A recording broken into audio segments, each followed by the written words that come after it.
안녕하세요. 저는 서울에서 거주 중인 30대 초반의 여자입니다. 그동안 있었던 파란만장한 제 인생사를 들려드리고 싶어서 이렇게 조심스레 사연을 보내게 되었습니다. 저는 지금 형부와 같이 살고 있는데 긴 글이 될 수도 있겠지만 그저 한 여자의 속풀이라고 생각하고 가볍게 들어주셨으면 좋겠습니다. 저에게는 2살 차이가 나는 친언니가 한 명 있습니다. 언니는 매사 차분하고 현명했으며 성격도 참 시원시원했었죠. 똑 부러지는 성격에 공부도 상당히 잘했고 얼굴도 예쁜 외모라 남자들 사이에서도 인기가 상당히 많았습니다. 더군다나 성격도 착해서 어릴 적부터 저를 살뜰히 챙겨준 언니가 제 우상이자 꿈이었던 것 같아요. 나이는 겨우 2살 차이밖에 안 되지만 어릴 적부터 언니는 제게 상당히 커다란 존재였던 것 같아 말을 잘 따르곤 했습니다. 공부를 상당히 잘하던 언니는 서울의 좋은 대학에 입학하게 되었고 그로 인해 서울에서 혼자서 자취를 시작하게 되었습니다. 그때 당시 저는 혼자 나가서 자취하며 사는 언니가 그렇게 부러울 수가 없었죠. 공부도 잘하고 대학도 좋은 곳에 가는 언니를 동경하며 저도 언니를 따라가기 위해서 이를 악물고 정말 공부를 열심히 했었습니다. 그러다 보니 저도 곧잘 성적이 잘 나왔고 그 덕분에 언니와는 다른 학교지만 나름 서울에 있는 괜찮은 4년제 대학교에 입학을 하게 됐습니다. 저는 너무 행복하고 신났었죠. 그렇게 꿈에 그리던 언니와의 자취 생활과 대학 생활이 너무 기대가 되었습니다. 부모님은 철없는 딸년이라고 핀잔을 주셨지만 내심 서울 4년제 대학에 입학한 딸들을 보며 흐뭇해 하셨었던 것 같습니다. 그렇게 학기가 시작되었고 저는 언니와 같이 살게 되었습니다. 대학 생활을 시작하니 이래저래 시간이 금방 지나가더라고요. 친구들도 여러 명 사귀게 되었고 술집도 처음 가보고 미팅도 하면서 너무 즐겁게 지낸 것 같아요. 그러다 언니는 졸업을 하고 대기업은 아니지만 업계에서 알아준다는 좋은 곳에 취직을 하게 되었습니다. 그리고 얼마 뒤 지금의 형부를 만나게 되었네요. 언니보다는 2살 위였으니 저하고는 4살 차이가 나는 남자였고 언니와 소개팅으로 만났다고 들었습니다. 처음 만났을 때 환하게 웃으며 내가 연희의 동생이야? 라고 말하던 게 정말 엊그제 있었던 일처럼 생생합니다. 저는 언니와 같이 살고 있었기 때문에 형부와는 자주 만났어요. 처음에는 여자 둘이 사는 집에 자꾸 찾아오는 게 불편했지만 너무나 좋은 성격에 항상 밝은 미소를 보여주던 형부였죠. 그리고 언니와 같이 어울리며 놀다 보니 언젠가부터 저도 서서히 편해지더라고요. 2사람은 항상 저를 같이 챙겨주었고 식사나 영화 그리고 술을 마실 때도 함께 했어요. 언젠가부터 그게 너무 좋았고 일상이 된 듯이 같이 노는 게 편해졌습니다. 저와 형부는 아는 오빠 동생 같이 아주 편한 사이가 되었던 거죠. 그렇게 처음 겪어보는 재밌는 일상들을 만끽하였고 평범한 대학 생활을 즐기면서 별탈 없이 잘 지내고 있었습니다. 그런데 하늘이 무너질 만큼 충격적인 일이 생겨버렸죠. 어느 날 갑자기 부모님의 충격적인 사고 소식을 접해야 했습니다. 언니와 제가 사는 자취방에 오셔서 반찬이며 이것저것 가져다 주시고 시골집으로 내려가시다 차가 반파되는 큰 사고가 났습니다. 여자들끼리 사는 집이 이게 뭐냐며 투덜거리셨던 엄마와 애들한테 잔소리 그만하라는 아빠 그 모습이 마지막 모습이셨어요. 부모님 2분 다 그 사고로 인해 돌아가시게 되었습니다. 저희 자매는 너무나도 슬픈 그 현실을 어린 나이에 모두 받아들여야만 했습니다. 형부는 장례식장에서 언니의 남자친구라고 주변 분들에게 소개를 하였고 저희 부모님의 마지막 장지까지 함께 해주었습니다. 목 놓아 울다가 너무 힘들어 지치면 형부가 달래주었고 무엇이라도 먹으라며 밖에서 죽까지 사와서 저희들을 챙겨줬었죠. 형부에게 너무 고마웠고 그때부터 많이 의지가 되었던 것 같아요. 그렇게 부모님을 보내드리고 나니 저희는 졸지에 고아가 되어버린 거나 마찬가지인 상황이 되었습니다. 그렇게 힘든 시기에 겨우겨우 버티면서 대학 생활을 마치고 졸업을 하게 된 저에게도 어느 날 한 남자가 다가오게 되었습니다. 이 남자가 바로 제 전 남편입니다. 부모님이 돌아가시고 형부와 언니에게 많이 위로받고 기대면서 살았지만 그걸로 제 마음이 채워지기에는 부족했었나 봐요. 자상하게 다가와서 제 말을 잘 들어주던 그 남자와 연애를 하게 되었고 저는 자연스럽게 그 남자에게 제 삶을 기대고 많이 의지하게 되었었죠. 그러다 보니 집에 들어가지 않고 외박을 하는 횟수도 점점 늘게 되었고, 안 그러던 제가 갑자기 그런 모습을 보이게 되자 언니와 형부에게 혼도 많이 났었습니다. 그러던 중 저는 그만 사고를 치고 말았습니다. 어리다면 어린 그 나이에 혼전 임신을 하게 되었던 거죠. 지금 생각해보면 정말 미친 짓이라 생각하고 있고, 그 시간을 되돌리고 싶은 심정입니다. 물론 지금 제 인생 누구보다 소중한 제 딸아이가 없길 바란다는 뜻이 아니고 전 남편만 되돌리고 싶습니다.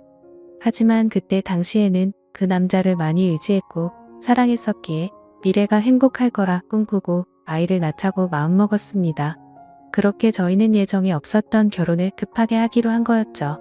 그래서 저는 언니와 형부에게 이 사실을 알렸고 정신이 있는 거냐며 많이 혼났었던 것 같습니다. 잘 살 테니 걱정하지 말라고 얘기를 계속 해줬지만 그게 말처럼 쉽게 될 리 없다는 걸 잘 알고 있는 두 사람은 저를 많이 설득하려고 했죠. 하지만 뱃속에 제 아이가 있었기에 되돌릴 수 없다는 걸 모두가 알았고 결국 제 의견을 따라서 결혼을 진행하게 되었습니다. 그러나 상견례부터 참 쉽지 않더군요. 그날부터도 많은 일이 있었습니다. 언니와 형부가 상견례 자리에 나와주었고 어른은 없냐며 대놓고 무시하던 시댁, 그리고 그런 경험을 처음 하면서 괜찮은 척하며 땀을 뻘뻘 흘리면서 시댁의 비위를 맞춰주던 형부 매사에 정확하고 똑부러지던 제 언니도 저를 위해 성격 죽이고 이리저리 무사히 상견례를 끝마쳤네요. 남자친구와 저는 어린 나이에 목돈이 없었기에 시댁에서 마련해 주신 15평 남짓되는 빌라에서 아이를 출산하였고 신혼생활을 시작하게 되었습니다. 그런데 제가 꿈꾸던 결혼생활과는 정반대였습니다. 연애하던 시절에는 항상 저를 착하게 대해주던 남편은 결혼을 하고 난 뒤 마치 다른 사람처럼 180도로 바뀌었습니다. 잦은 음주와 외박, 그리고 저에게 욕설까지도 서슴지 않았습니다. 처음에는 단순히 벌어지는 실수라 생각되어 넘어갔지만 그게 점점 도를 넘어서더니 어느 순간부터는 제게 몹쓸 짓까지 하더군요. 부모가 없어 네가 개념이 없다며 욕을 하고 언니와 형부까지 싸잡아서 욕을 했습니다. 어리다면 어린 나이에 그 얘기를 듣고 있자니 서름에 복받쳐서 아이를 안고 많이 울었던 것 같아요. 하지만 저는 언니와 형부에게 제 상황을 이야기하지 못했습니다. 잘 살겠다고 큰 소리 뻥뻥 치고 강행했던 이 결혼, 지금 제가 이런 대접을 받고 힘들게 산다는 사실을 안다면 언니와 형부가 너무 슬퍼할 걸 잘 알았거든요. 그렇게 저는 힘든 하루하루를 살아가던 중 언니와 형부는 결혼을 하게 됐습니다. 저는 그 당시에 많이 힘들고 지친 마음이었지만 누구보다 그 둘의 결혼을 축복했기에 밝게 웃으며 축하해 주었습니다. 그리고 저의 불행한 일상이 2년쯤 지났을 때였습니다. 남편의 폭언과 만행은 점점 더 심해졌고 어느 날부터는 술집 다니는 여자와 외도를 하는 사실까지 알게 되었습니다. 많이 믿고 결혼한 사람이었기에 그런 현실들이 너무 많이 힘들었어요. 그래서 저는 이제는 이 사람과 어떻게든 정리를 해야겠다고 생각하고 있었을 때였습니다. 하지만 현실적으로 이혼하고 나가면 어떻게 살까라는 생각이 들었고 아직 이렇게 조그마한 딸아이와 내가 잘 살 수 있을까 걱정이 들었습니다. 부모님께서 살아계셨으면 내가 돌아갈 곳이 있을 텐데 하는 슬픔에 잠겼죠. 그러다 힘들어 지쳐 딸아이를 데리고 언니를 보러 집으로 찾아갔습니다. 저는 아무런 일 없다는 듯 언니와 식사를 했고 평소대로 일상적인 대화를 나누었습니다. 언니와 식사를 하고 있는 중에 형부가 퇴근하여 집으로 들어왔고 저를 보며 반갑게 맞아줬습니다. 언니네 오게 되면 딸아이 선물도 챙겨서 들어오게 미리 얘기 좀 하라고 하는 형부, 이렇게 정감 있는 인사를 해주며 제 머리를 쓰다듬어 주더라고요. 그런데 얼마 전 남편에게 밀쳐져서 넘어지다 찢어졌던 부분을 건드렸고 저도 모르게 비명 소리를 내게 되었습니다. 형부는 깜짝 놀라서 뭐냐고, 왜 그러냐고 계속 물어봤죠. 저는 사실대로 말할 수 없어 눈을 못 마주치고 있는데 걱정을 해주는 모습을 보고 있으니 저도 모르게 서름에 복받쳐 갑자기 눈물이 흘렀습니다. 뭔가 이상하다는 느낌을 감지한 건지 형부는 제 몸을 계속 살폈고 눈에 띌 만큼 표정이 급격히 경직되면서 변해갔습니다. 형부는 남편 놈이 이런 거냐고 솔직히 말해보라며 저를 다그쳤고 저는 아니라고 계속 부인했지만 하염없이 나오는 눈물이 제 말이 거짓이라고 저를 대신해서 대답해 주었죠. 결국 그날 그동안 있었던 모든 일에 대해서 솔직하게 말을 했고 형부는 화를 내면서 그 늦은 시간 저를 이끌고 저희 집을 찾아갔습니다. 술을 좀 했는지 소파에 누워서 뒹굴고 있는 남편을 사정없이 멱살을 잡고 흔들기 시작했습니다. 네가 사람 새끼냐고 어떻게 여자한테 그럴 수 있냐며 계속 욕을 했죠. 남편은 그러다 넘어지면서 가구에 부딪혔고 박을 쓰며 소리를 질렀습니다. 형부는 그때부터 정신이 조금 들었는지 잠시 숨을 고르더라고요. 일단 이 상황이 정리가 되어야 할 것 같아 형부를 밖으로 데리고 나가려는데 갑자기 남편에게 무릎을 꿇으면서 이야기를 했습니다. 우리 처제 어디 가서 이런 대접받을 나이 아니라고. 제발 잘 좀 대해주면 안 되겠냐고. 내가 실수해서 다쳤으니 속 풀릴 때까지 자신을 때리라고 하더군요. 제발 부탁을 한다면서 말이죠. 남편은 그런 형부와 울고 있는 저에게 지금까지 해왔던 것 그 이상의 온갖 욕설을 뱉으며 경찰에 신고를 했습니다. 경찰이 와서 일단 상황은 종료되었지만 절대 합의는 하지 않겠다는 남편 때문에 형부는 결국 재판까지 받게 되었습니다. 자세한 내용은 형부가 절대 말해주지 않아 그 후 어떤 처벌이 이루어지게 됐는지는 지금도 잘 모르겠습니다. 그런 상황을 겪은 뒤로 저는 확실히 남편과 정리를 할 수 있었고 이도 저도 갈 곳이 없던 저와 딸아이에게 언니와 형부는 손을 내밀어 주었습니다. 그렇게 염치는 없었지만 어쩔 수 없는 상황이었던 저는 결국 언니와 형부와 같이 살게 되었고 차근차근 그동안의 일들을 정리를 했고 이혼 준비를 하게 됐습니다. 이혼 과정이 생각보다 참 복잡한 게 많더라고요. 저 때문에 속이 많이 상했던 형부는 저에게 걱정 말라며 많이 도와주었습니다. 너무 힘들었던 제게는 그때 형부와 언니에게 너무 고마웠어요. 그리고는 예전 처음 형부를 만났을 때처럼 저와 언니 그리고 형부 거기에 제 딸아이까지 나름 행복한 생활로 돌아올 수 있었습니다. 딸아이는 아주 어려서 그간의 일들을 전혀 인지하지 못합니다. 마냥 이 상황이 당연한 일상인 듯 해맑게 커가고 있었습니다. 어쩌면 다행이었죠. 이때쯤 아이가 3살이 되어 어린이집에 보낼 수 있었고 저도 작지만 경제활동을 할 수 있게 되었습니다. 전공을 살려 작은 디자인 업체 취직을 하게 되었어요.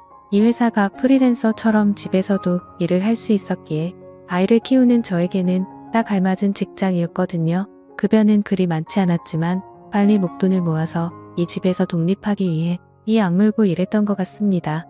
회사 몰래 아르바이트 짬짬이 해가면서 아이도 챙기고 일도 병행하는 그런 정신없이 바쁜 나날들을 보냈습니다. 그러다 어느 날 일어나지 말아야 할 충격적인 사건이 벌어졌습니다. 왜 저에게는 이런 시련들이 몇 번씩이나 이어졌는지 하늘이 원망스럽습니다. 어느 날 회사에서 디자인 회의를 하고 집으로 돌아왔는데 회사에 있어야 할 형부가 잔뜩 어지럽혀진 집안 식탁에 앉아 울고 있었어요. 식탁 위에는 마시던 소주들이 널브러져 있었고요. 너무 놀라서 이게 무슨 일이냐 물었지만 형부는 아무 말이 없더라고요. 그러다 식탁 위에 올려진 이혼 서류를 발견했고 그 서류에는 언니 이름이 적혀 있었습니다. 무슨 일이냐 물었습니다. 한참이 지난 뒤에 형부가 하는 말이 언니와 이혼하게 되었답니다. 언니는 집을 나갔다고 하더라고요. 갑자기 도대체 무슨 말인지 도저히 이해가 안 되었어요. 아무 문제 없이 행복하게 잘 지내고 있는 줄만 알았는데 갑자기 이혼이라니요. 계속 형부에게 물었지만 형부는 그냥 이혼할 거니 그렇게 알라고만 얘기했고 다른 이야기는 해주지 않았습니다. 일단 아이를 챙겨야 했기 때문에 대화는 그렇게 끝났고 바로 언니에게 전화했습니다. 언니는 아무 말도 하지 않았고 저는 무슨 일인지 일단 만나서 이야기하자고 언니를 다독였습니다. 언니와 만났고 이야기를 들었습니다. 언니는 정말 미안하고 몹쓸 짓인 걸 알지만 사랑하는 사람이 생겼다고 말하더군요. 이게 도대체 무슨 말인지 말도 안 나왔습니다. 제가 그렇게 좋아했던 똑순이 언니가 형부가 아닌 사랑하는 사람이 생겼답니다. 너무 화가 났어요. 뭐라고 욕도 나오기 전에 언니의 뺨부터 때렸습니다. 도대체 이게 무슨 짓거리냐고. 형부가 우리한테 얼마나 잘해줬는데 그게 무슨 말이냐고 내가 잘못 들은 거 맞다고 말하라고 소리를 질러댔습니다. 그런 언니는 그저 미안하답니다. 저를 끝까지 챙겨주지 못하고 무책임하게 떠나게 되어서 미안하다고 하더라고요. 너무나 황당하고 어이가 없어서 말도 제대로 안 나오더군요. 그렇게 저희들을 위해 잘해준 우리 형부가 너무 불쌍해서 저는 정신을 차리고 언니에게 얘기했습니다. 앞으로 너는 내 언니도 아니고 2번 다시 우리 앞에 나타나지 말라고. 내가 너 대신 형부를 끝까지 지켜줄 거니 꺼지라고 했습니다. 그리고 울면서 자리를 나왔습니다. 저도 그렇게 아프게 이혼했는데 그렇게 믿었던 언니가 제 전남편처럼 인간 같지도 않는 짓을 저지르다니 믿어지지가 않았습니다. 집으로 돌아온 저는 말없이 형부를 위로해 주었습니다. 사실 제가 할 수 있는 일이 크게 없었어요. 저도 딸아이와 함께 얹혀 살고 있는 입장이었기 때문에 그저 위로를 해줄 뿐 다른 방법이 없었거든요. 형부는 며칠 동안 출근도 하지 않고 술만 마시며 지냈습니다. 그걸 보다 보니 저는 너무 안쓰러웠습니다.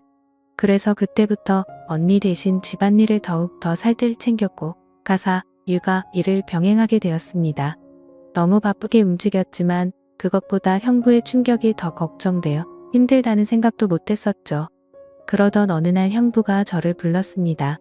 그리고 봉투 하나를 건네주었는데 1억 원이 수표로 들어있었어요. 그러며 하는 말이 같이 아파트 들어가려고 모아두었던 돈인데 이제 아무것도 필요 없으니 이 돈 가지고 나가서 자기 걱정 말고 행복하게 살라고 합니다.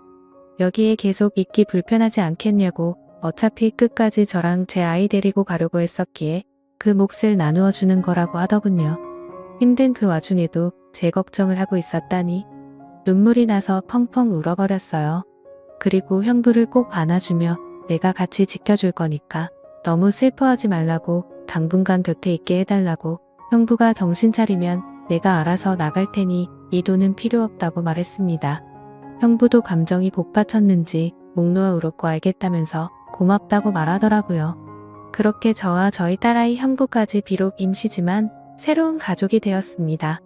형부는 바랄 게 뭐 있냐고 아무것도 필요 없다며 언니와 조용히 합의 이혼을 했습니다. 왜 이렇게 착한 사람을 상처받게 만드는지 언니가 너무 미웠고 형부에게 미안했습니다. 이렇게 짧은 시간 동안 부모님의 사고 그리고 혼전 임신과 이혼 또 믿었던 언니의 충격적인 배신까지 무려 3가지나 되는 큰일을 연달아 겪었습니다. 형부는 이혼을 한 뒤로 정신을 차리고 일상으로 돌아왔습니다. 저도 마찬가지고요. 서로 많이 의지를 해가며 바쁜 나날들을 보내고 있습니다. 언니가 떠난 충격을 온전히 떨칠 수는 없었지만 그래도 그 슬픔이 어느 정도 가셨을 무렵 작은 월세방을 얻어서 나간다고 형부에게 말했죠. 어느 정도 일상이 제자리를 찾은 것 같아서 제가 살 길을 찾아가겠다고 말했더니 여기가 너희 집인데 어딜 가냐고 화를 내더라고요. 이제 우리 가족인데 어딜 나가냐고요. 끝까지 서로 의지하자며 저를 붙잡더라고요. 형부를 위해서도 이건 아니다 싶어 완강히 거절했지만 이런저런 실랑이 끝에 형부에게 너무 고마운 마음이 들었습니다. 결국 저는 형부의 손을 놓을 수 없었습니다. 저희는 서로 상처받은 사람들이 만든 이상한 가족 구성원이 되었지만 나름 행복하게 잘 살고 있습니다. 지금은 전에 살고 있는 곳보다 조금 더 좋은 아파트로 이사도 했고요. 남들이 이상하게 볼 수도 있겠지만 신경 쓰지 말라고 늘 본인보다 저를 신경 썼어요. 아이 유치원 행사에도 애비 없는 자식 소리 듣지 않게 하려고 아빠처럼 참여해주고요. 남들이 흔히 생각할 수 있는 이상한 관계는 절대 아닙니다. 사실 저조차도 나름 소소한 행복을 느끼며 사는 이 순간이 영원할 것 같진 않습니다. 언젠가는 저도 형부와 떨어져 이곳에서 떠나야 할 거라 생각하고 있고요. 그래도 지금 당장은 현재에 충실해서 행복하게 지내보려고 합니다. 길다면 긴 시간에 많은 일들을 모두 담아 보려다 보니 많이 횡설수설한 것 같네요. 제 이야기 들어주셔서 감사드립니다.